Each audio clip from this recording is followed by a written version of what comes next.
to be replenished, to fill it again. Brothers and sisters, and it cannot be applied in reality to Adam and Eve because at that time, supposed to be the language that will be used by inspiration must be plenish. Plenish the earth. Brothers and sisters. So in that reading alone shows that the perfect fulfillment of the prophecy must be at the time when the period of plenishing is finished, but still, according to the shepherd's rod. Let me read to you in symbolic code. Here in symbolic code, 11 symbolic code number 6, page 12. The earth today, including the dead, is perhaps inhabited with the number God had intended should inherit the earth. So first of all, there is an eternal purpose of Jehovah. The exact number of human being that will inhabit the earth. And later on, we could be able to understand what is the specific number that God purposed to inhabit the earth.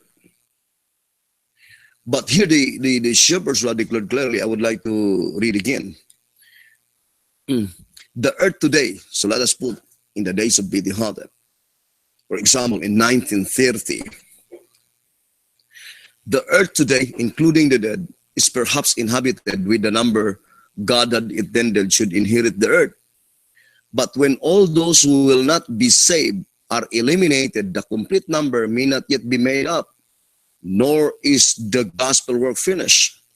Regardless how great the world's population may be, if the people are not saved, the earth is still empty in God's sight. 11 symbolic code number 6, page 12, because the statement was, it is not the desire of God that the command given to Adam and Eve to multiply wicked human being, but rather to multiply righteous being. That is the statement in I think track number 15. Let me read to you this reading that God wants I would like to read this statement in page 39. Track number 15. Naturally, the first seal, the seal with which the judgment opens, must contain the things at the very inception of the human race. Logically, then, the white horse, the first in the symbolism, it identifies the world's first state of being pure and sinless with the divinely crowned ruler, rider, who at first had no goal but to subdue the earth and to fill it with eternal God-like beings. So BT Hotep used the statement to fill or to plenish with God, with eternal God beings. The earth itself was wrapped in a garb of beauty and purity with all the wonders on land and in sea. Nothing was wanting. So this is the eternal purpose of God to fill the earth with God eternal beings, to fill the earth with righteous brothers and sisters, with righteous human beings. But the fact is, everybody knew that in Genesis chapter 6, the Bible declared, let us read, brothers and sisters, in Genesis chapter 6, so the voice of inspiration says here, and it came to pass when men began to multiply on the face of the earth, Genesis chapter 6, so the men were already multiplying on the face of the earth, and daughters were born unto them, that the sons of God saw that the daughters of men, that they were fair, and they took them wives of all which they choose. And the Lord said, my spirit shall not always strive with man, for that he also is flesh, yet his days shall be 120 years. And then it says, and God saw that the wickedness of man, verse 5, was great in the earth, and that every imagination of the thoughts of his heart was only evil continually. Verse 6, and it repented the Lord that he had made man on the earth, and it grieved him at his heart. So you see, that is the situation according to Genesis chapter 6, and that is why God destroyed the earth at that time with flood. So the voice of inspiration says that however great the number, the vast population of the earth, if the people is not saved in God's sight, it is still empty. So the statement in Genesis 1, verse 28, in reality is pointing to the perfect fulfillment of the prophecy by which, after the period of time of plenishing the earth that had been given to man, is already finished, but man failed to do his work. And that is 6,000 years, brothers and sisters. Let us read again in 11 symbolic code number 6. Brothers and sisters, this is the statement given by the voice of inspiration. 11 symbolic code number 6, 16 and 17. God finishes work on the sixth day of creation, and man will finish his part of the work in the sixth trumpet. So that is supposed to be. I would like to say it's supposed to be. Just as God rested from his work on the seventh day, so man in the seventh trumpet at the close of provision, when the gospel work is finished, will receive the rest of which Paul spoke. By this we see that it took God 6 days to do his work, and it is taking man 6,000 years to do his. So supposed to be, God gave 6,000 years to human being to finish the earth. And that 6,000 years begin right after God finished his work. And it could not be on the Sabbath because according to 11 symbolic code, let us read the statement in page 12, 11 symbolic code, number 6, page 12. God rested the seventh day because his creative work was finished. But man's work was not yet done. Man's work in reality started where God's sole creative work ended. Therefore, man joins the Lord in resting on the Sabbath day in commemoration of the completion of the Lord's work. But the rest that is to be man's will be given him when his part of the work is finished. So, that work that had been given by man, which is scheduled to be finished within 6,000 years, brothers and sisters, commence right after the Sabbath, and that is on Sunday, in the days of creation. But the absolute fact, that 6,000 years is already ended in year 2000. It was already in the past. That is why the voice of inspiration says, man failed to finish the work.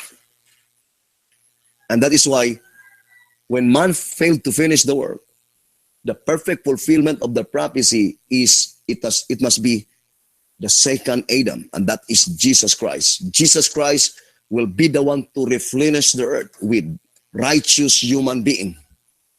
Brothers and sisters, that is the perfect fulfillment of the prophecy. And supposed to be, as I said, supposed to be, the work will be finished on the sixth trumpet, and that is at the end of 6,000 years. But the fact is, it is still unfinished. And that is why there is an extension. And the extension is found on the sixth trumpet, because it is illogical to give extension during the period of the fifth trumpet when the 6,000 years is not yet ended. The allotted time given to human being, but the allotted time given to human being already finished, and man has failed to finish the work. If you will read to 2TG, this is the illustration in the book of Isaiah. Let me read to you. 2TG number 5. It says here, brothers and sisters, in page 9 and page 10, and it is a commentary to Isaiah 26, verse 17 and verse 18. Like as a woman with child that draweth near the time of her delivery is in pain, and cried out in her pangs, so have we been in thy sight, O Lord. We have been with child, we have been in pain, we have as it were brought forth wind. We have not wrought any deliverance in the earth, neither have the inhabitants of the world fallen. Now, this is the commentary in page 10. Here is shown that the eyes of the penitent are to be open. Hope that we are the penitent, by which our eyes have been opened. Because, brothers and sisters, the cleansing fountain is only intended to the penitent soul. Only to 1 TG number 18. That is why hope that we are among the penitent, brothers and sisters. The penitent meaning the repentant sinner. We are not saying that we are not sinner, but the only thing is that we fully believe that we are among the repentant sinner, brothers and sisters. So I remember that reading, brothers and sisters, in the Voice of Inspiration, that it says here in page 21 in 1 TG number 18, it is now clearly seen how sinners are made saints when and how God's fountain cleanses all penitent sinners, making us as white as snow if we let Him. So it matters not what we were yesterday. The important thing is what are we to do today and what are we to be from this hour on. 1 TG number 18, page 21. But the most important thing of the reading is that the cleansing fountain is intended only to all penitent sinners. Now let us read again the statement in 2 TG number 5, page 10. Here is shown that the eyes of the penitent are to be open. So the eyes of the penitent sinners are to be open. They are to see themselves as God sees them and confess that they have heretofore failed in their efforts, that they have travailed, have been in pain, but have brought forth only wind, as it were, while the impenitent think that they themselves are rich and increased with goods and are doing a great deed and are in need of nothing. Then it says, yes, the church may now boast of her achievements, of her so-called large membership, but not long hence will she, too, discover that she has failed to finish her work, that the world is still destroying the earth, that her people are unsaved, and that rather than having brought forth salvation, she has brought forth nothing but wind. 2 TG number 5, page 10. And that is, brothers and sisters, we as the Layman's movement, we never thought that we could be able to finish the work. The only thing is that we do fully believe that the one who will finish the work is Jesus Christ. In Romans 9 verse 28, it says, He will finish the work and cut it short in righteousness. That is the promise, my dear brothers and sisters. So to repeat again, in this study, it comes to the time by which the allotted period of time that was given to human being is already finished. 6,000 years to plenish the earth with righteous human being. But the fact is, the 6,000 years ended and the work still unfinished. Supposed to be at the end of 6,000 years, that is the commencement of the seventh trumpet. And probation closed. But the fact is, the 6,000 years ended and it is still unfinished. That is why the Voice of Inspiration says that there is an extension. And that extension is found on the sixth trumpet, brothers and sisters. The extension given by God is in it is in the sixth trumpet. The word extension shows that the allotted period of time is already finished, but the project or the goal had not been reached. Therefore, there should be an extension, brothers and sisters. So the Voice of Inspiration are saying that I would like to read 12 Symbolic Code, number 2, pages 3 and page 4. The angel swore that there should be time no longer. I think I understand how we as Seventh-day Adventists interpret time no longer. But these two verses, when read together, clearly shows what kind of time is to be no longer. For it is during the time of the sixth trumpet that the angel said, there shall be time no longer. But that at the commencement of the sounding of the seventh trumpet, the mystery of God shall be finished. What is the mystery of God? It is the work of salvation, or the gospel work. Then during the period of the seventh trumpet, there will be no mystery yet to be finished, for it is to be finished during the sixth trumpet. The angel, therefore, is to be understood as stating simply that provisionary time will extend only through the sounding of the sixth trumpet. And that is all, because the mystery of God is to be all finished at the time the seventh angel begins to sound. 12 Symbolic Code, number 2, pages 3 and 4. So here, the voice of inspiration are plainly telling us that the extension can be found only in the sixth trumpet. First of all, brothers and sisters, first of all, the word extension must be applied after the specified period that had been allotted is finished, but the goal had not been reached. That is why it needs an extension. So it is pertaining to the 6,000 years. The 6,000 years in reality already ended, because commencing in 4000 BC, because the first seal begins in 4000 BC, 2TG, track number 15, page 39, that is very plain, and also in 2SR 204. So if it begins in 4000, then plus 2000, that is 6,000 years. So in 2080, that allotted time is already ended in 2080, supposed to be in 2080.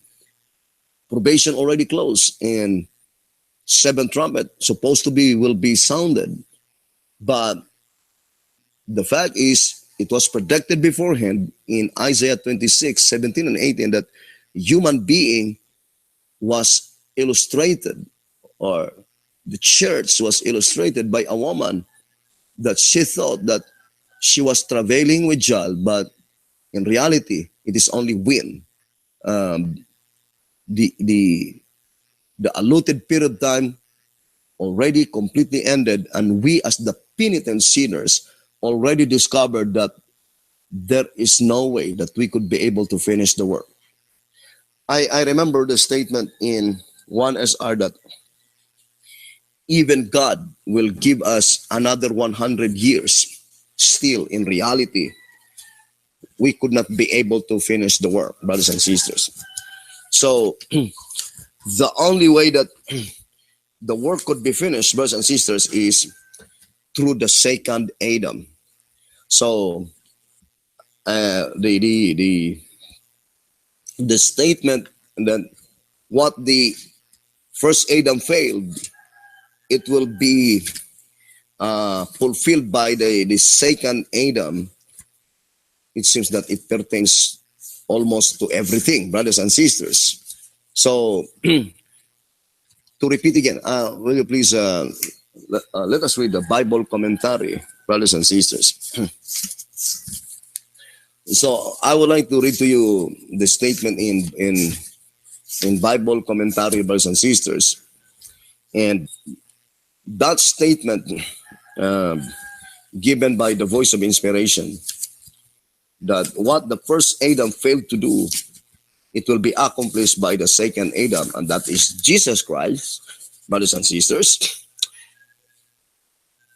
So I would like to read this statement here in 1SR page 91. The aim has been to finish the work in this generation, which is practically past, and at the rate of speed the work is going now, it could not be finished in another 100 years. Now, for example, the goal in 1930 is to gather the 144,000. 2017, how many years from 1930? 87 years. Or at least 86 years. But look at the population of the Bedians at this present time. Do not even reach to, let us put, 20,000. So, let us grant just 50,000. So if God will give another 87 years, only 100,000. It could not even reach 144,000. So look at the rate of the speed, brothers and sisters. We as human beings fail to finish the work. We need to humble down before God that we could not be able to finish it. My dear brothers and sisters. Now, I would like to read you in Bible commentary. And this is the last reading, and we will continue this subject, brothers and sisters. It says in 5 BC, page 1081. So the voice of inspiration are plainly telling that what the first Adam failed to do, the second Adam will be the one to do it. And that is Jesus Christ, my dear brothers and sisters. The second Adam. So to repeat again, they for a short recap for the first seal, brothers and sisters, the events in the past is only made incidentally. Track number 5, page 32. Why is it that it was mentioned that the first seal is Adam? First, only to let us know that the very first human being that undergo the judicial proceedings in the heavenly sanctuary in October 22, 1844 is Adam.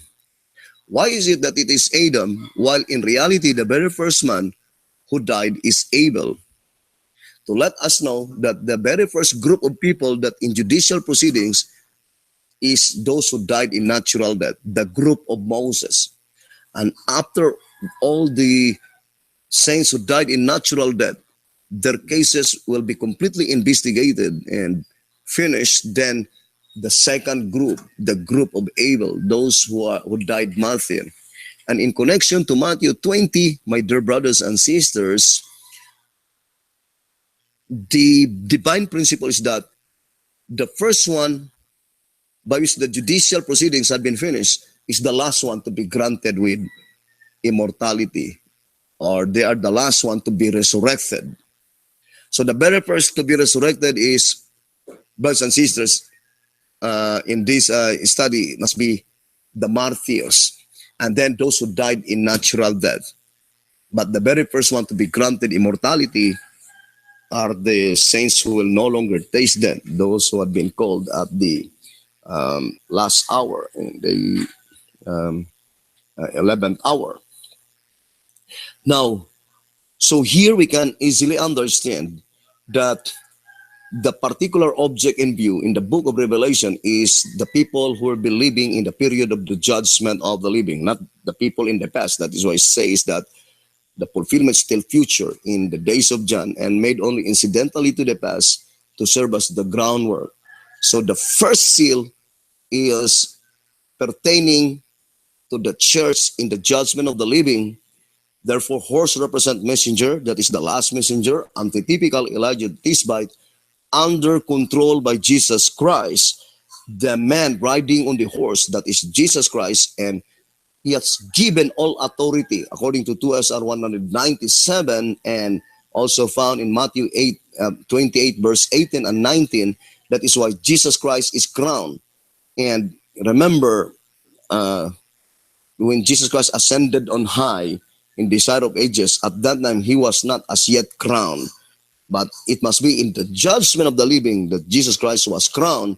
All authority was given to him, and in his hand the bow represents the church, the triumphant church, and the arrow represents the instrument to conquer the whole world. And I think that is also represented by the small stone in David's bag, which is the 11th hour message in track number 8, page 59. So the present truth under the seventh seal. So we will continue this subject, brothers and sisters, and hope God would bless you and hope you will abide listening. And thank you very much. Have a wonderful evening. Good. Thank you very much for the message of Brother Ariel Lakutanan. Hoping you've listened to the part 10 of the subject, the seven seals. And now, Brother and Brother Torch, Sister Ella, and Brother Ayan, before we go to the next part, the 11th part of the seventh seal, we are going to refresh our brethren. We're going to give the points, the important points of these part 10 of the seventh seal. First, uh, the first, there are many points. The first point is about the grammatical rule.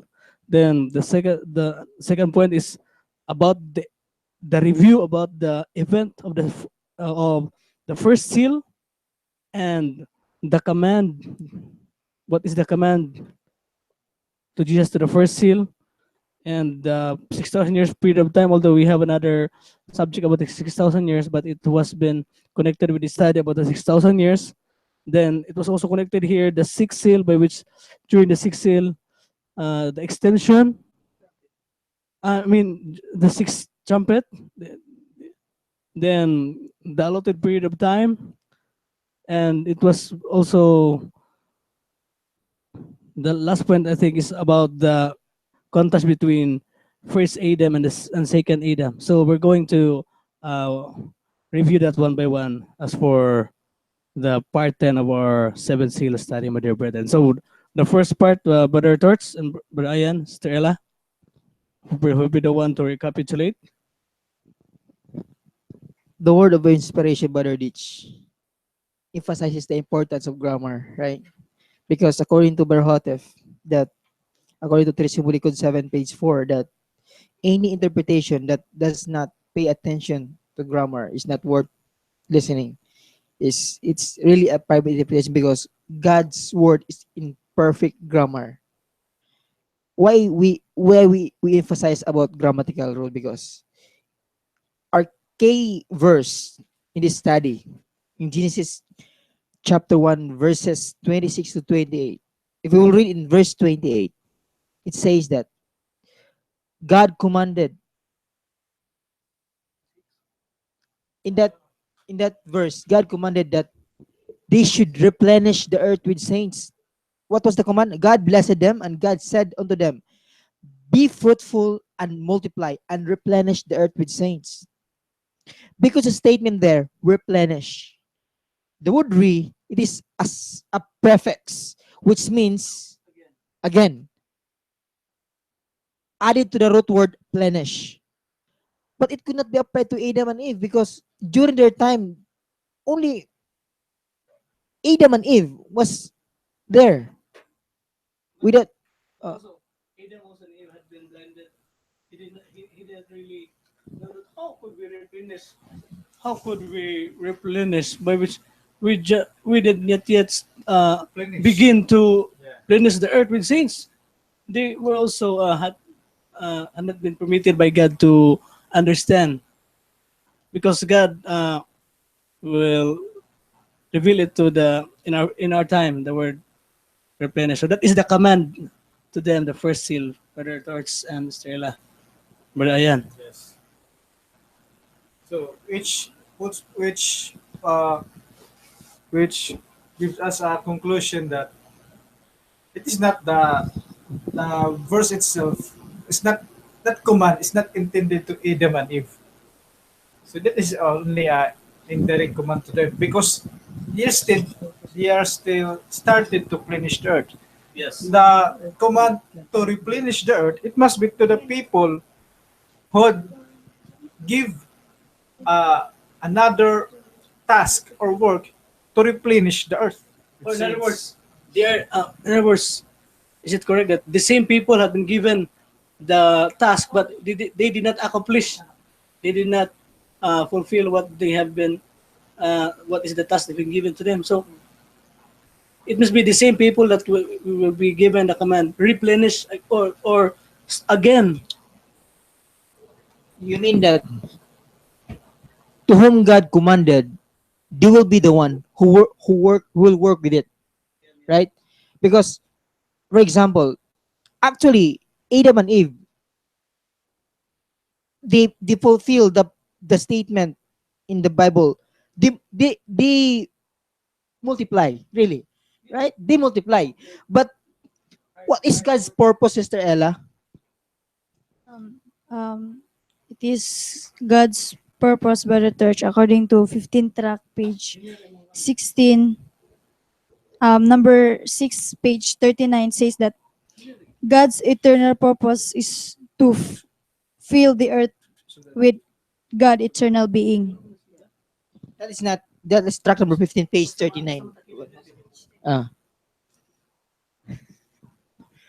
uh, God's purpose is to fill the earth or replenish the earth with godlike being or righteous.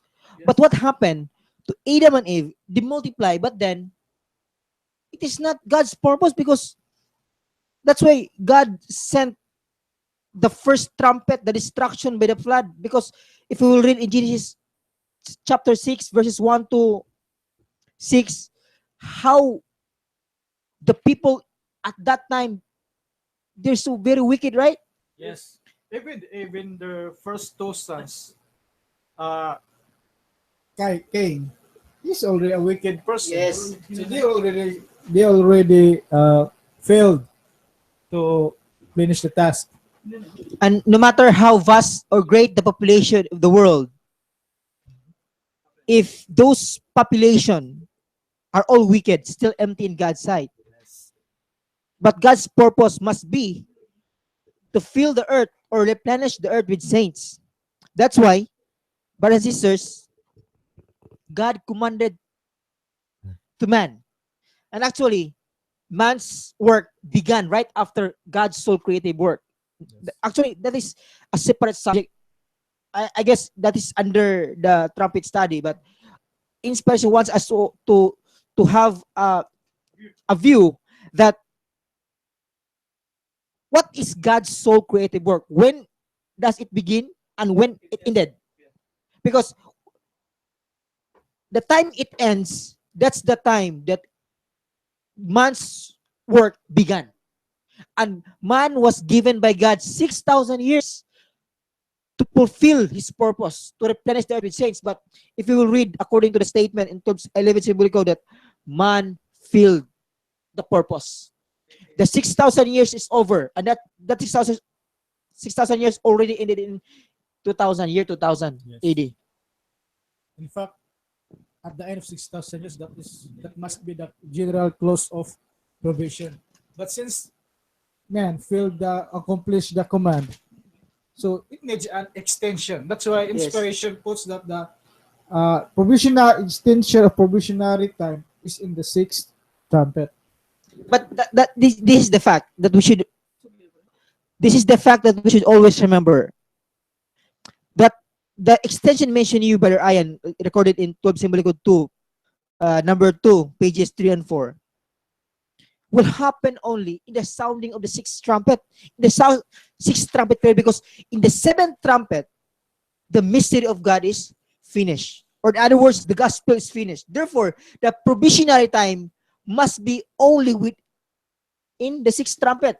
In other words, the 6,000 years must be in the sixth trumpet, and the extension as well. Yes. Because when it will reach, or when will be in the period of the seventh trumpet, the provision is already over. Remember, that extension is a provisionary time, because man failed to do his work.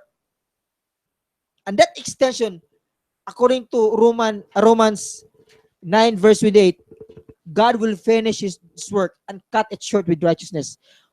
Meaning short, because that extension is very short. And we'll be looking for that in the Spirit study. And now we will continue the next part of Brother Ariel for this program. And here we go. Greetings to all our beloved brothers and sisters. Greetings to all our valued listeners and viewers throughout the whole world, and more particularly to all the BDN brethren. and most especially to our beloved brothers and sisters in the United States of America. Good evening.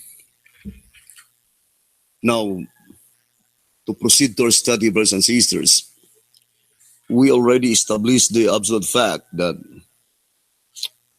according to the voice of inspiration, that the subject of the seven seals are symbolical prophecy. That is very plain, brothers and sisters, in the old codes. In three symbolic code, number 8 to 10, page 9.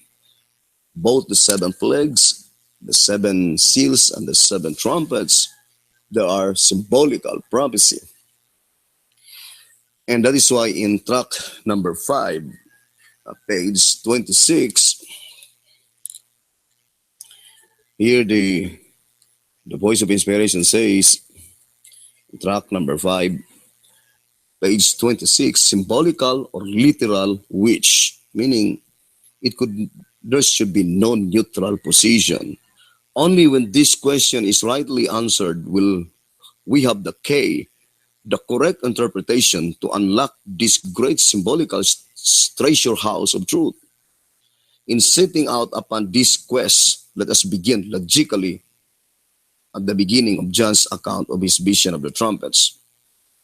So here in this reading, Bittihoff says that only if we could be able to establish the absolute fact that the subject of the seven trumpets and the seven seals are not literal prophecy.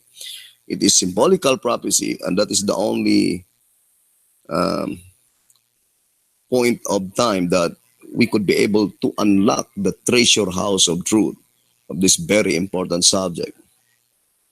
And that is why, to repeat again, in track number 5, page 32, that whatever application in the past is only made incidentally to build the necessary foundation or the structure or to build the future or to comprehend the perfect fulfillment of the prophecy. Because look at to the phenomenon on the sixth seal. All of them are literal. The darkening of the sun, the moon become blood, the earthquake, the darkening of the sun, the moon become blood, the falling of the stars. All of them are literal, but in reality, the subject of the seven seals are symbolical prophecy. So, even on the very first seal, we already found out that if the subject of the seven seals are symbolical prophecy, then therefore the man there could not be literal man.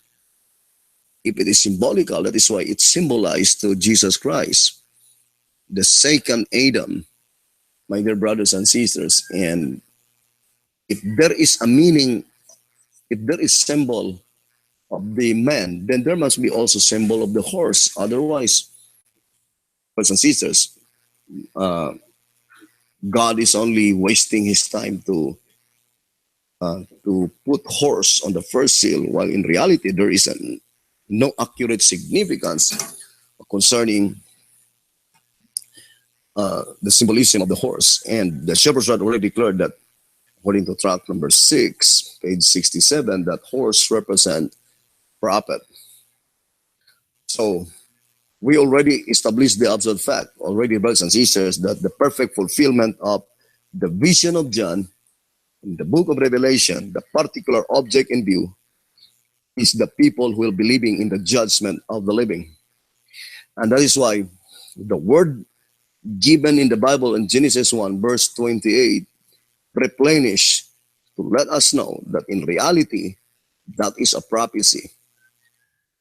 That after the allotted period of time that was given by God to man, 6,000 years, according to 11 symbolic code number 6, God gave to human beings 6,000 years to plenish the earth, to fill the earth. Remember the statement in tract number 15, page 39, the statement used by inspiration by the Shepherd's Rod is to fill the earth with God, eternal human being. because that is the right term to apply if it is applied to Adam, to fill the earth, not to refill or to plenish, but not to replenish. So the word replenish indicates that after the allotted period of time already ended and still um, the work still unfinished, then it need to be replenished again, brothers and sisters. So we already studied that supposed to be the work will be finished at the end of 6,000 years. And at the end of 6,000 years, supposed to be, that is also the end of the sixth trumpet. That is why the shepherd's rod declared that the sixth trumpet primarily applied to the judgment of the dead commenced in 1844, according to the reading in Act number 5, page 78. And then it was already finished in the year 2000, the end part of the 6,000 years, and it was predicted beforehand that man failed to finish the work, but only the penitent sinners have been able to discover it, brothers and sisters. So that is why the voice of inspiration says that there is an extension to the sixth trumpet. Because the word extension is applied to the time when the allotted period of time ended and the goal did not reach, so it needs an extension. So to repeat again, brothers and sisters, the extension is found only in the sixth trumpet. So on the seventh trumpet, when the extension is finished, there will be no more extension, my dear brothers and sisters. And that is the time when the statement says, there shall be time no longer. There should be time no longer. So that would be our main subject to study closely, the subject of the seven seals. Now, in 2 Azar, let me read to you in 2 Azar 237. Let's read the statement here. 234 first. 2 Azar 234. Why only two kinds of cereals brought to view? That is in Revelation 6, verse 6. Only wheat and barley. So it says, why only two kinds of cereals brought to view? Why not 5? The 2 cereals are sufficient to illustrate the thought and to clear the lesson. But the chief reason for only 2 is to draw attention to the first and last cause, because reference is made up but to Israel, namely Israel after the flesh, the descendants of Abraham, and Israel after the spirit, the 144,000. But the object of the lesson is for the latter who are hired at the 11th hour, for the truth of the parable has never been understood by any other company. 2 Azar 234. But you know, the absolute fact is that, brothers and sisters, in reality, this statement, it seems that can be applied to all other prophecies recorded in the book of Revelation. That the word of God is bringing our attention to the last, to the first and the last. So now I would like to focus our attention on first.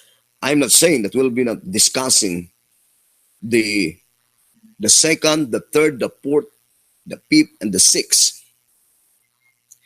But it seems that in this study, the master key to unlock the prophecies, the entire symbolization of the 7 seals, the perfect fulfillment of the prophecy, is to focus to our attention to the first and the last. Brothers and sisters, to the first and the last. Now, let us go first to the first. The first one is begin with creation. my dear brothers and sisters, we know that in creation, the focal point is the first 7 days, the first 7 literal days. That is the statement in Bible commentary.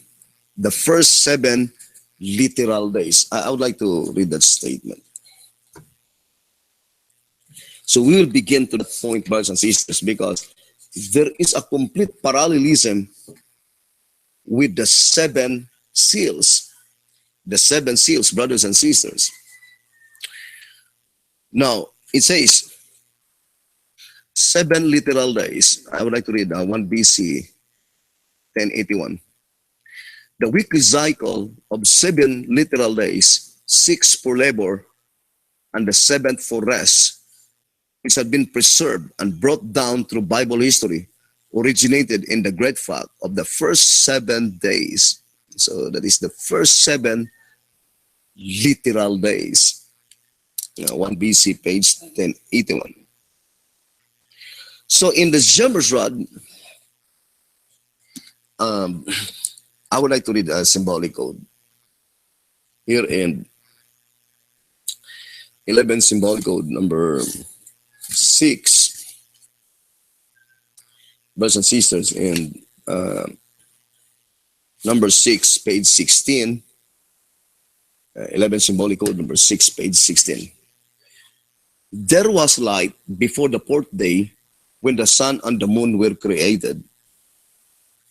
So let us distinctly separate now the light on the first 3 days in the days of creation and the light in the last 4 days, in the first 7 literal days. It is pointing only to the first 7 literal days. There was light before the 4th day when the sun and the moon were created. Light was the first to be created. At this point, it is interesting to notice how the days of creation and the 7 trumpets somewhat coincide. So I would like only to focus that statement. You can read the entire paragraph. 11 symbolic code number 6, page 16. That it is very noticeable how the 7 trumpets and the 7 days, the first 7 days, first 7 literal days in creation, somewhat coincide, brothers and sisters, according to the voice of inspiration. But in track number 5, we know that, according to page 35, that the seal and the trumpet is go hand in hand. It cannot be separated. So I would like first to focus our attention to the 7 seals in connection to the first 7 days, 7 literal days in the days of creation, because the first seal begin in creation. So the first 3 days in the 7 literal days in creation, there was already light. There was already light, but that light did not come from the sun, and the light in the evening do not originate from the moon. And the voice of inspiration called it the pre-solar time. So I would like to read answerer number 3. Let's read this statement here in page 8. The light which shone on the first day, and by which God divided the day from the night, set the earth revolving on its axis, was not, however, that of the sun. For the sun and the moon were not created until the 4th day, when he spoke them for to rule over the day and over the night. Genesis 1 verse 18, which he had beforehand established. So there was already light before the 4th day, before the sun and the moon were created. And to repeat again, in the Shepherd's Rod, it is called the pre-solar the pre-solar time. So let us read 13 symbolic code. 7 and 8 is the statement given by the voice of inspiration. 13 symbolic code number 7 and 8, page 4. It says, when Pastor N takes all these facts into consideration, then he too will know that just as Eden saw the first sunrise, the beginning of the first solar daylight. So the first solar daylight, the morning. So the Pacific Ocean east of Australia saw the first sunset, the beginning of the first solar night, the evening. So the beginning of the first solar night. And that then, and there ended pre-solar time, the third day, and began solar time, the fourth day. You see, brothers and sisters, so the first 3 days, it is called the pre-solar time. But the last 4 days, in the 7 literal days in creation, it is already the solar time. So we have first 3 days, pre-solar time, last 4 days, that is already solar time. So it is closely connected, brothers and sisters, to the subject in Matthew 20. It will be only, to connect our subject to that parable in Matthew 20.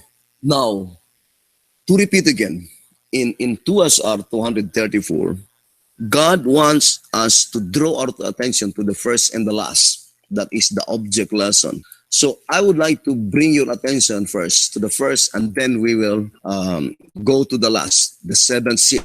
As a matter of fact, according to that reading in 2SR 234, the main object in view is the last. It is the seventh seal, the only seal that pertains to the judgment of the living.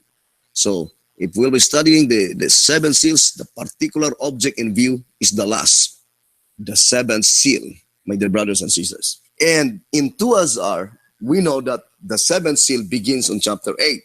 So let's read the statement given here by the voice of inspiration. 2SR page 214. The seventh seal, then it says Revelation 8 verses 1 to 5. So that is the entire description of the seventh seal. From Revelation chapter 8, from verses 1 up to verse 5. Now, I would like to draw your attention now to track number 15. Now, here in track number 15, brothers and sisters, let me read to you track number 15. Here in track number 15, page 64, let us read. Following this, the seven angels are given the seven trumpets. In the meantime, the angel who stands at the altar offers the prayers of all saints, takes the censer, fills it with fire from the altar, and casts it into the earth. Then it is that the heaven-born fire, the thunderings and lightnings and voices with which the first session of the judgment opened in the heavenly sanctuary, Revelation 4:5, descend to earth in reverse order. Voices, thunderings, lightnings, Revelation 8 verse 5. In addition to which there is an earthquake. Although we will study this subject in a different angle, but the only portion that I would like to emphasize in that reading is the word reverse order. Why is it that the judicial insignia in the first session in the record of Revelation chapter 8 is in reverse order? What is the main significance why God reversed the order, my dear brothers and sisters? You know, the word reverse order is the middle is always remain as it is. It never been changed. So that is reverse order. Because I would like to give example. For example, Peter, he was also crucified but reversed. So the middle part of the body remained the same in the word reverse, brothers and sisters. So, to repeat again, why is it that God reversed the order? There must be an accurate significance. There must be great truth revealed in that order, brothers and sisters, why God reversed the order of the the arrangement. So we will continue this subject, brothers and sisters, and hoping God would help you, God would bless you, and continually abide listening and viewing this program. We love you, brothers and sisters, and may the good Lord bless you and have a wonderful evening. Thank you very much.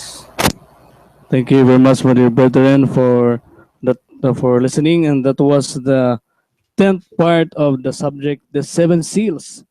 And now, before going forward to the uh, 11th, the 12th part of the subject, seven seal, let us again reiterate or review the high points of this regarding with this part, my dear brethren.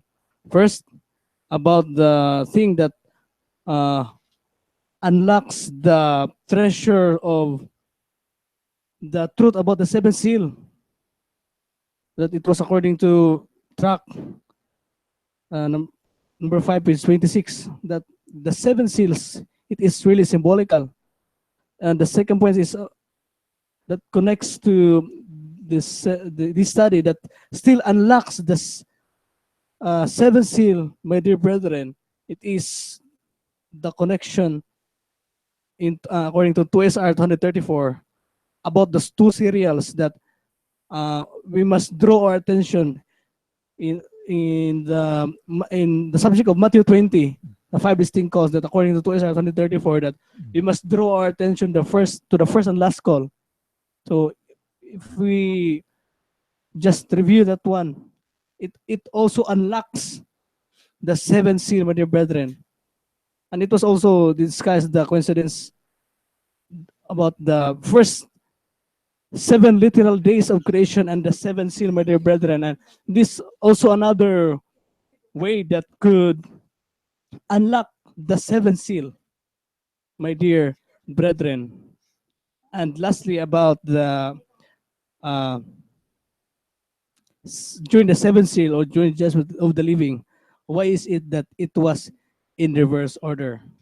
So that was the uh, main points or high points about this, the part 11 of our subject, the seven seal. So the first point, who were my dear brethren, Sister Ella, Brother Ayan, Brother Torch, who will be the one to re-emphasize. As we take up from the very beginning of our study, my brothers and sisters, that the seven seals is a symbolical prophecy which is found in Revelation chapter 6 up to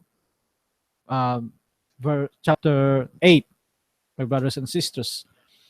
Since it is a symbolical prophecy, therefore, it's a revelation. It must through symbols, my brothers and sisters. If you remember that written words can be misconstrued, but symbols cannot, which is the great design or designated symbolical prophecy, which is only to unlock to God's people.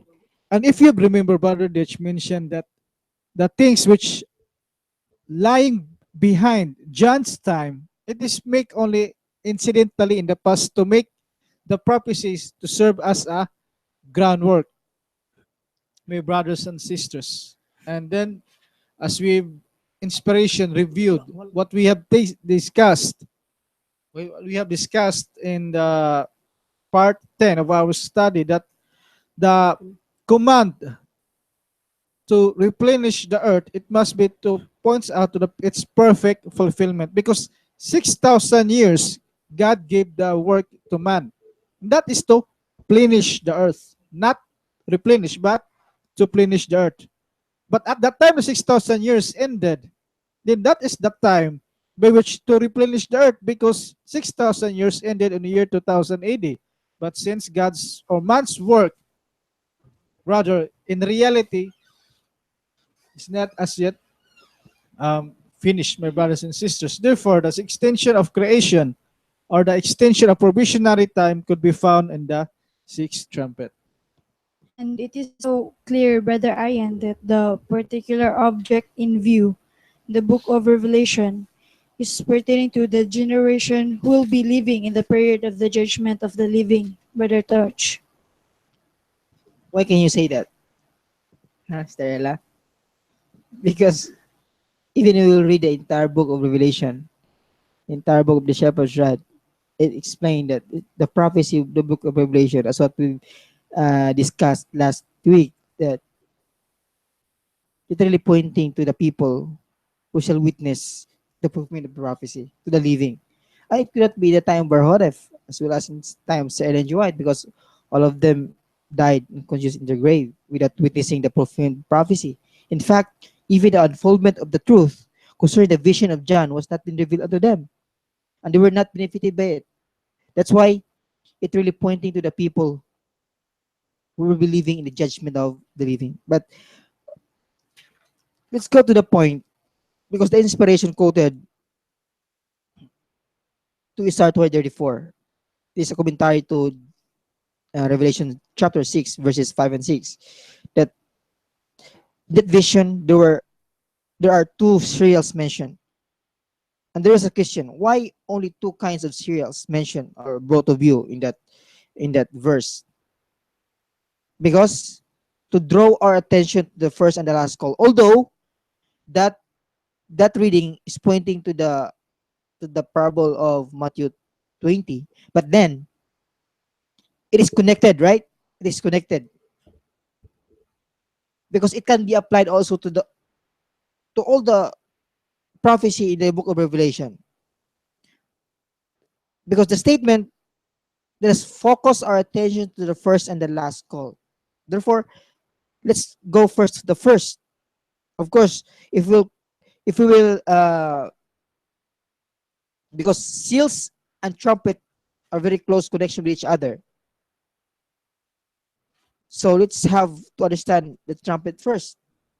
But remember, according to Bar Hotef, that the creation and the seventh trumpet are you have something like, if you read the the first 7 days, the 7 days, the events mentioned on the seventh trumpet, you have something like a close connection or coincides with each other. And I do fully believe that inspiration wants us to focus closely with that prophecy because it has a great connection. The first is the creation.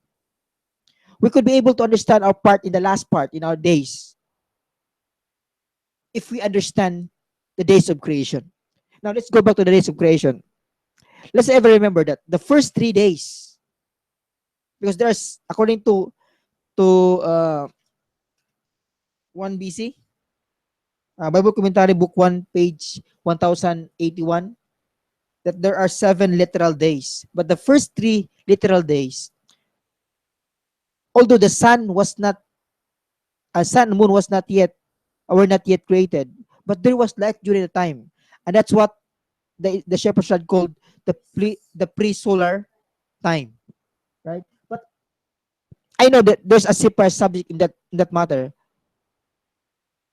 And I do fully believe that Brother Ariel will give us a clear explanation with that point. But I would like to enlighten our minds that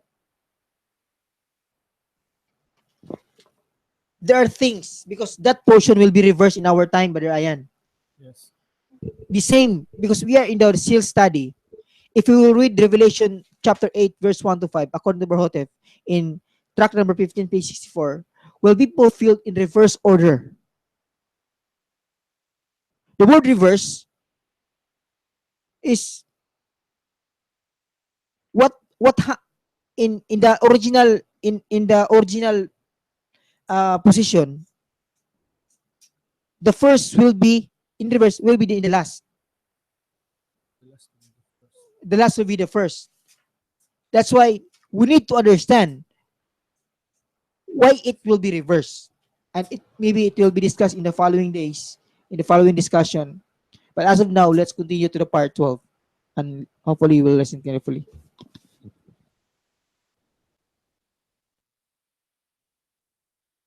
Greetings to all our beloved brothers and sisters online, those who are listening and viewing this program to the whole world, and more particularly to all the obedience, and most especially to our beloved brothers and sisters in the United States of America. Now, brothers and sisters, let's continue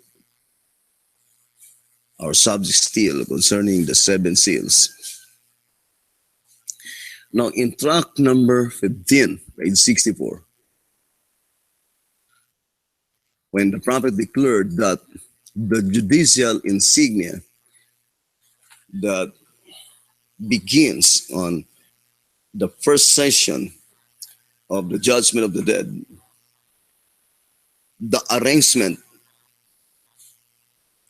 in chapter 8, by which it points out to the seventh seal, it was in reverse order. Now, what does it mean?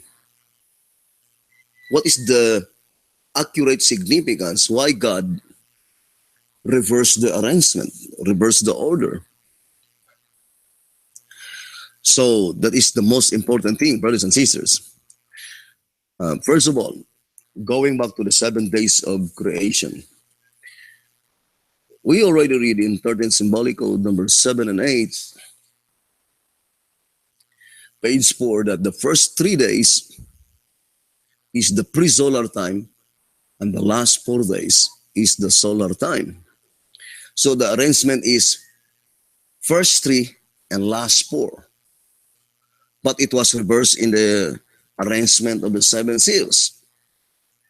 Arrangement was first 4 and then last 3. So I would like to read the tract number 15.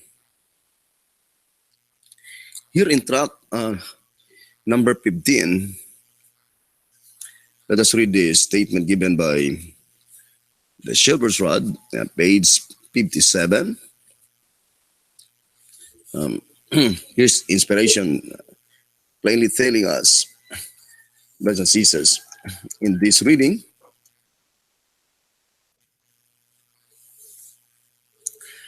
it says,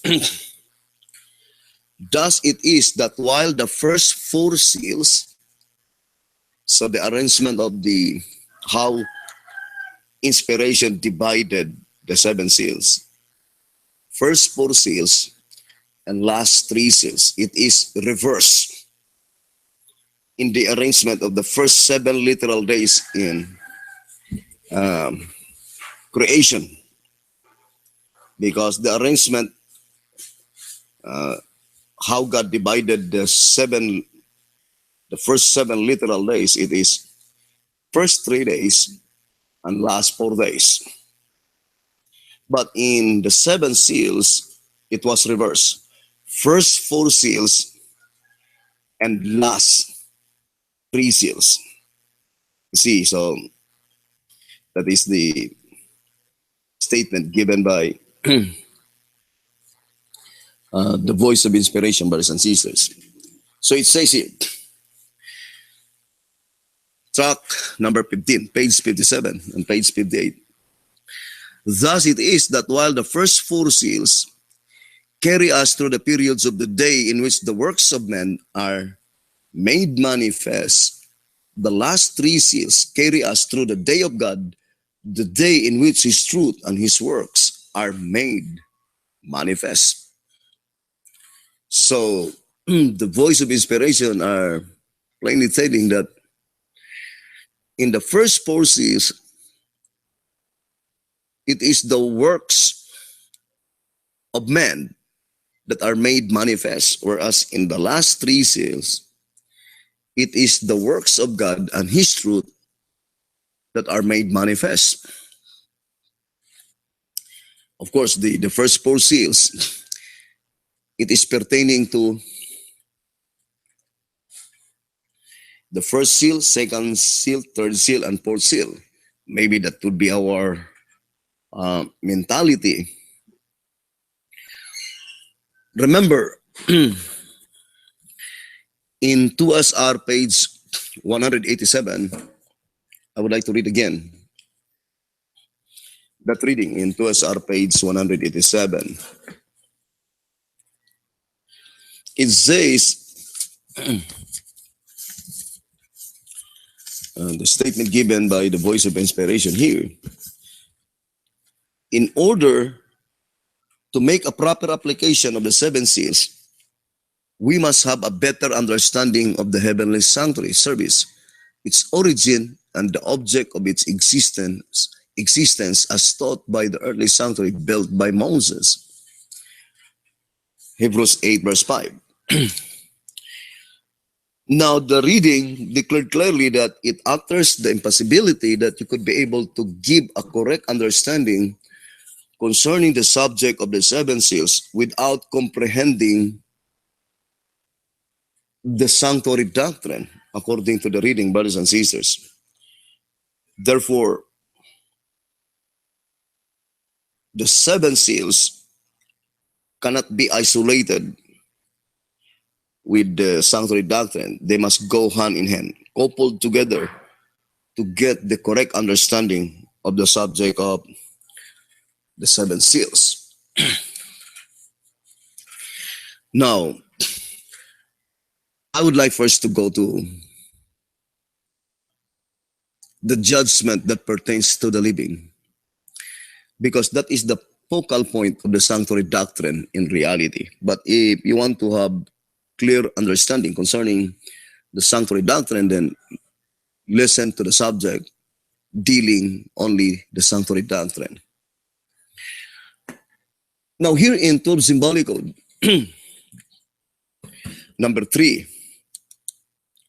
page 18, let's read the statement given by the voice of inspiration. 11 Symbolic Code, number 3, page 18. And I would like to read a portion saying, the only judging which the sanctuary in heaven, so it's concerning the sanctuary in heaven, in the period of the judgment of the living. So, the shepherd's rod is trying to give stress the judicial proceedings in heaven during the judgment of the living. Remember, in track number 5, page 109, the voice of inspiration are plainly declaring that in the judicial proceedings, in the period of the judgment pertaining to the dead, only the heavenly sanctuary is thus affected due to the fact that, according to White House Recruiter, page 20, it is purely bookwork transaction. Why? Because at the moment when such person is in judicial proceedings, his case is in process, the one that had been discussed in the heavenly sanctuary pertaining to the dead, such person is lying unconscious in his grave, according to answerer number 3, page 6, and he knew nothing. He knew not anything because he was already dead. And that is why the shepherds declared clearly that the most important part of the sanctuary doctrine is in reality is pertaining to the living, because it deals with the message bearer themselves. You can read that in 2TG number 11, page 12, and also in Jezreel letter number 2, page 2, and also General Conference Special, page 39. So the focal point of the judicial proceedings in the heavenly sanctuary must be to the living. And in 2TG number 1230, it says, to the people who must know that their cases are on trial pertaining to the living, because those who died, there is no requirements for them to know when their cases will be on trial, because it is impalpable inconsistency to let them know, while in reality, at the time when their cases is on trial, they were lying unconscious in their graves. So the only people that they need to know that their cases are on trial are those people candidates to be a part of the living saints, or the people living in a period when the judicial proceedings is already pertaining to the living. So it needs them to know that their cases are on trial, because in track number 3, page 54, for when such person case is already on trial and he's unaware of the fact, he could not be able to stand when his case will be investigated. And the only way that he could be able to know that his cases are on trial is through heavenly summons, because summons is the one who will tell it.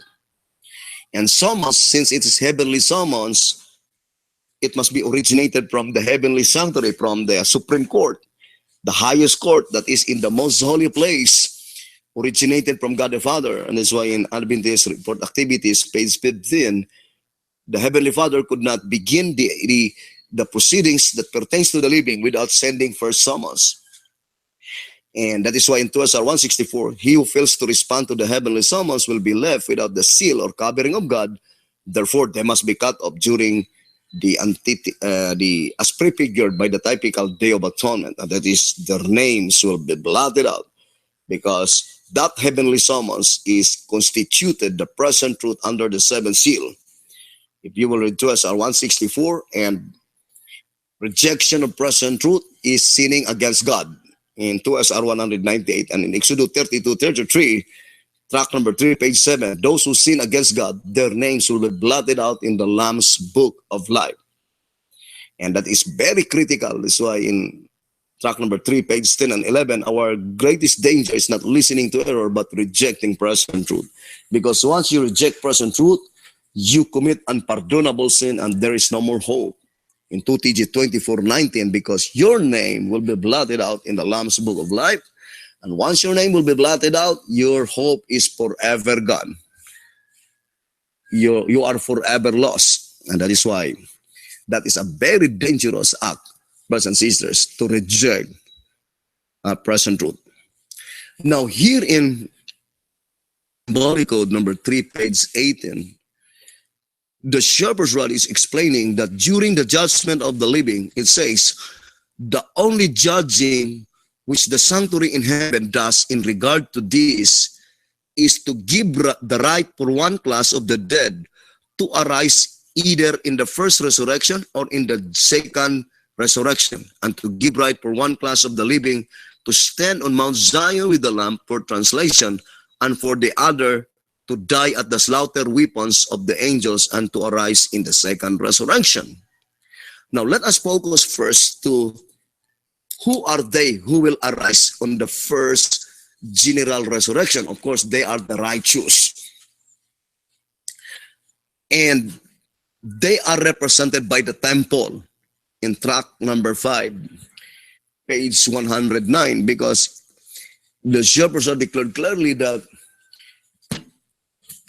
the people who will undergo the judicial proceedings in the holy place must be only the temple, the altar, and the worshippers. The great multitude will no longer undergo the proceedings in the holy place. Why? That statement in track number 5, 109 and 110 is the strongest proof that the proceedings in the holy place is only blotting out of names. And why is it that the great multitude are no longer to undergo the proceedings in the holy place, according to the shepherd's rod in track number 5, 110, is due to the fact that at that time when the message, the loud cry, goes to the constituent of the great multitude, to the non-Sabbath keepers, there will be no more bad or no more wicked to be converted.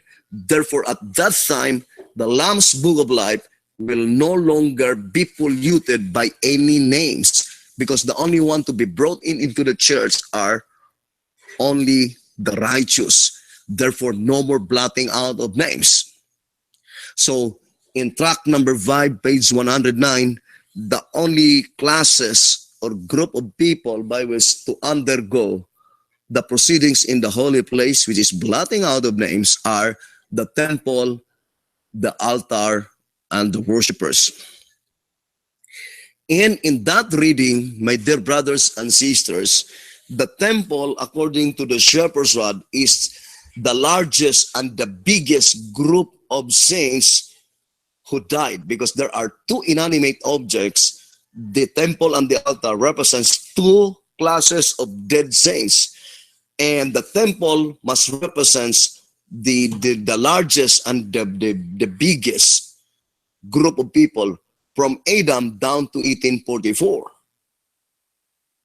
But in this study, by the significance of being reverse order, brothers and sisters, although we knew that the one that had been first blotted out, their sins had been blotted out, is the temple, which represented by the first five seals, my dear brothers and sisters, that commenced in October 22, 1844, but not to the time when the judgment of the living begins, because during the judgment of the living, the very first thing, the judicial proceedings in the heavenly sanctuary, it is concerning to the people to give right to arise in the first general resurrection, and that is in the second visible coming of Jesus Christ. My dear brothers and sisters, recorded in Revelation 20, verse 5 and 6, and also in 1 Thessalonians chapter 4, verse 16 and verse 17, it could no longer be the first five seals, but rather it must be the first four seals. Therefore, the first four seals must be applied to those who will be resurrected at the second visible coming of Jesus Christ. Why I say first four seals? Because the third seal,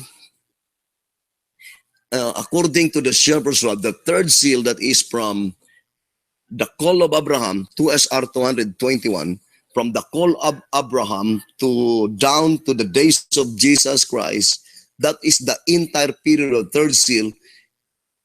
In the Bible, they were illustrated, died under Ezekiel 37. And those who died under Ezekiel 37, they will have a different resurrection. It is a spatial resurrection. They will be resurrected first before those who will be resurrected on the second visible coming of Jesus Christ. Therefore, the proceedings to give right, brothers and sisters, to give right to arise in the resurrection of the just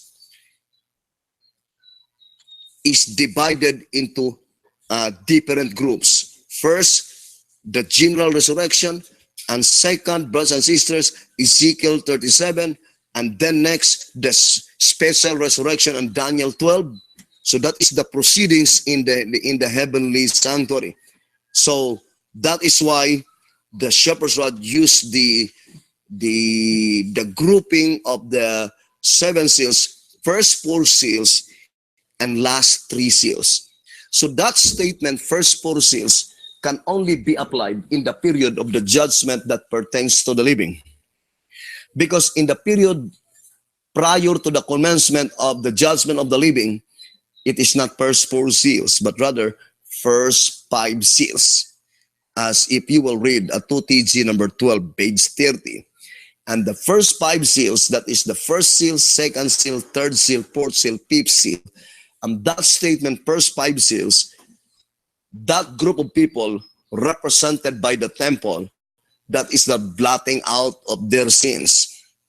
But concerning to give right to arise in resurrection, no longer first five seals, but rather first four seals.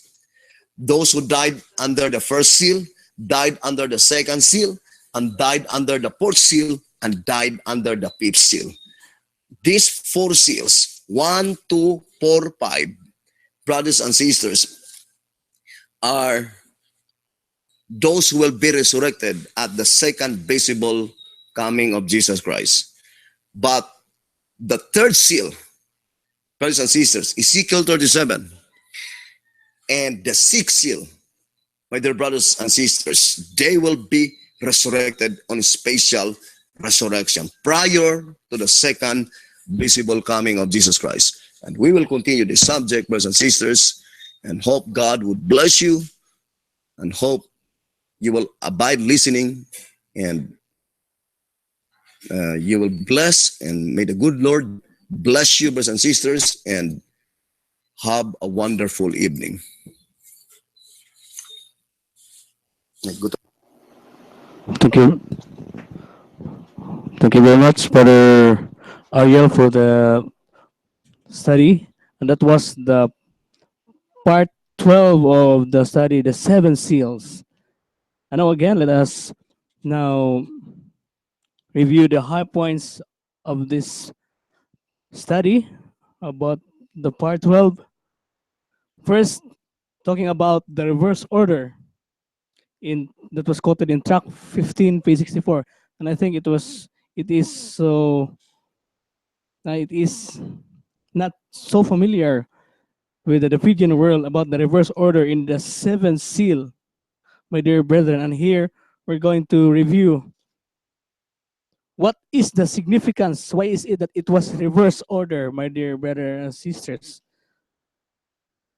And the second point is about the judgment that pertains in the heavenly sanctuary and the earthly sanctuary concerning the saints to be measured or to be judged in Revelation 11, verses 1 and 2, about the people, about the temple, the altar, the worshippers, and outside the court. So the second part talks about the judicial proceedings, my dear brother, in the holy place and in the most holy place, in the heavenly sanctuary and in the earthly sanctuary. That's why it was quoted the passage in 2 Isaiah 187 that to understand the seven seals,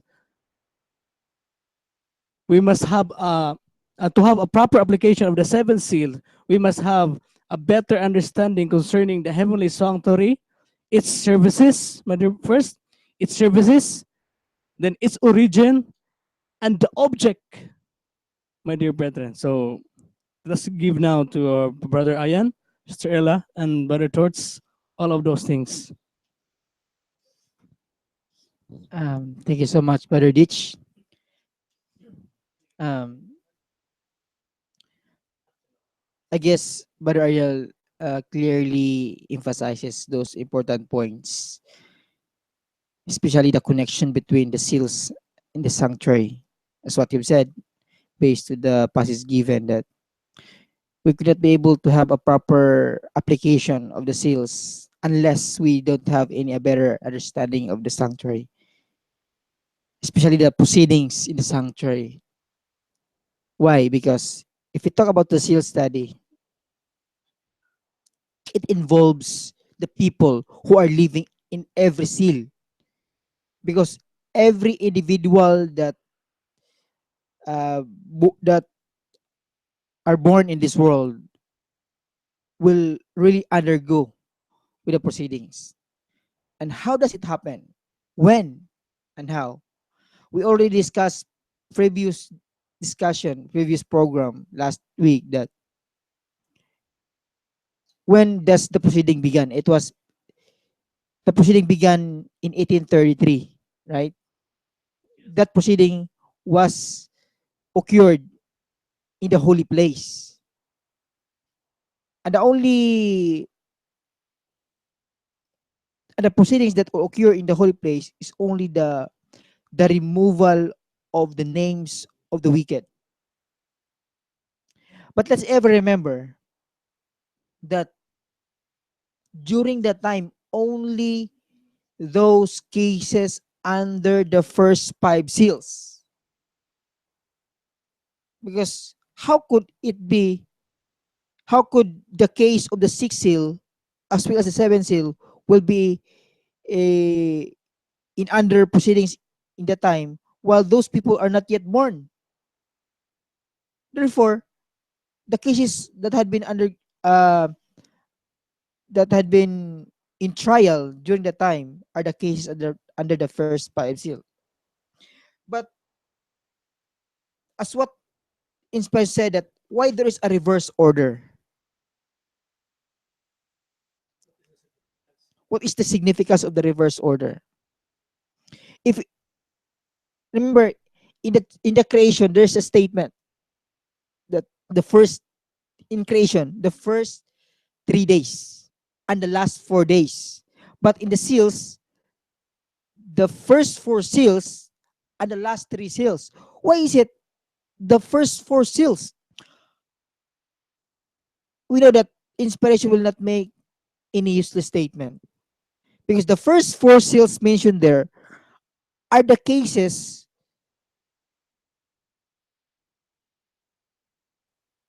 of those people under the first seal, second seal, fourth seal, and fifth seal. Why the third seal is not included? Because the third seal from Abraham down to the days of Jesus Christ, in other words, from 1917 BC down to 31 AD, they are the people under the third seal, in which they are under the prophecy of Isaiah, Ezekiel 37. Remember the dry bones? Yeah. They are the people who will be separately during the giving rite. If you can you try to explain, elaborate clearly that point, Brother Ryan? Yes, because if we apply, my brothers and sisters, the principle of the Matthew 20, that the first last and the last first, is that those who will first go, those who will first undergo the judgment, especially the first four seals, the first, second, fourth, and fifth seal, they will be the first one who will be give right to be resurrected. And the last seal, which is a part of the temple um, that will be give to right give right in the second general resurrection, is the third seal in Ezekiel 37. But in actual resurrection, the first that had been given the right to be resurrected will be the last to resurrect, and the last that had been given right to be resurrected will be the first one. The third seal will be resurrected first, then follows the first, second, fourth, and fifth seal. So the principle of Matthew 20 had been adopted in resurrection. In resurrection, the last shall be the first, and the first shall be the last. So in the temple study, or the temple from Adam down to 1844, the first one that will be resurrected is the third seal from 1917, the call of Abraham, up to 31 AD, or crucifixion.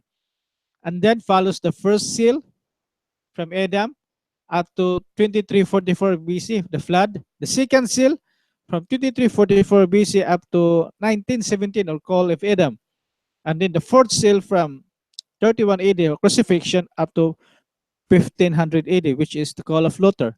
And 1500 AD down to 1755, my brothers and sisters, they will be resurrected last, my brothers and sisters. That would be in general resurrection. But the third seal will be especially resurrected, as it was prophesied in Ezekiel 37, the flesh bones, my brothers and sisters. The dry bones, rather, not the flesh bones, not the dry bones. But if you'd remember that the sixth seal also is a resurrected saints, by which it can be also applied the reverse order. Remember that the sixth seal is divided into two classes of dead saints. Those who died naturally, Isaiah 57:1, and those who died martyred, Revelation 14:13. The first one that will undergo the judgment was, or will be, those who under the period of Isaiah 57. And the last that will undergo the judgment are those who died under the period of Revelation 14:13. But in actual resurrection, those who are martyred, Revelation 14:13, will be resurrected first, and then follows those who died under the period of Isaiah 57 verse 1. So that's the reverse order that had been applied in regarding to the seals, especially to the study of the resurrection. that, my brothers and sisters, if you've remembered that I think that was in Revelation 5, there are four objects that had been described in Revelation 11.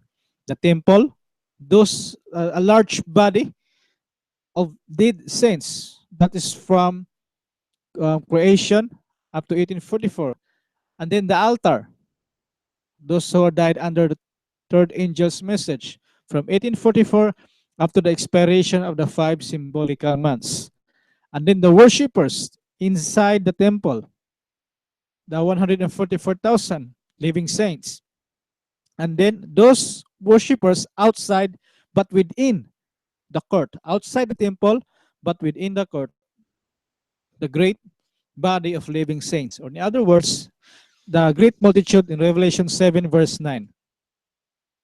As we all knew that in Revelation 11, only those worshippers outside the temple but within the court are not been measured. And if we read in tract number 5, pages 109 and 110, measured, it means investigated. Therefore, the great multitude will no longer be investigated in the holy place, my brothers and sisters, because at that time, the message goes to the great multitude. There will be no judicial proceedings that will be happen in the holy place, because when the time that at the commencement of the little time of trouble, Jesus Christ will ascend to the most holy apartment. That is also the commencement or the beginning of the proclaiming the message to the great multitude, non-Sabbath keepers, my brothers and sisters. Therefore, at the time the giving of the message to the great multitude, Jesus Christ was already in the most holy place,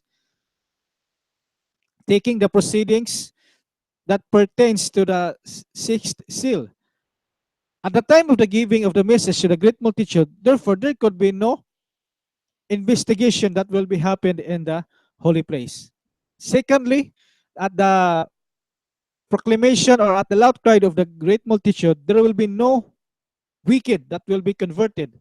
In fact, in Revelation 18 verse 1, it was already declared by inspiration that, "Come, my people." It says, "my people." It was already, what we gonna call that? It was already titled that those who will be converted are all saints, my brothers and sisters. Brother Rich? So thank you very much, Brother Ian and Brother Torts and Sister Ella, for reviewing the points of the part 12 of our study, the seventh seal, about the reverse order, about the judicial proceedings concerning the people represented by the temple, altar, and worshippers, and the people that outside the temple but within the courts.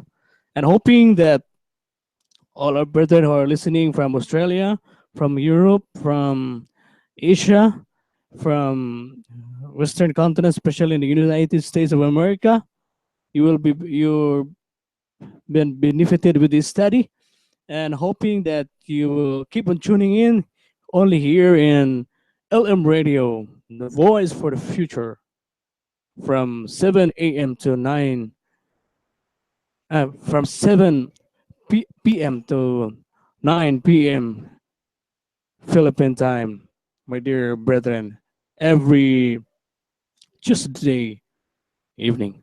So keep on tuning in, and tomorrow we have the LM program still continues with another subject, because all the subject is connected with each other. So we admonish everyone to listen, my dear brethren, to our messages that we share to you from time to time. So thank you very much once again. This is Brother Torts. This is Brother Rich. This is Sister Ella. This is Brother Ian. Thank you once again for listening, and may the good Lord be with us always. And once again, good evening, and May the good Lord bless us all. We are one in the Spirit, we are one in the Lord. We are one in the Spirit, we are one in the Lord. And we pray that our unity may one day be restored. And they'll know we are Christians by our love, by our love. Yes, they'll know we are Christians by our love. We will walk with each other, we will walk hand in hand. We will walk with each other, we will walk hand in hand. And together we'll spread the news that God is in our land. And they'll know we are Christians by our love, by our love. Yes, they'll know we are Christians by our love. They'll know us by our love.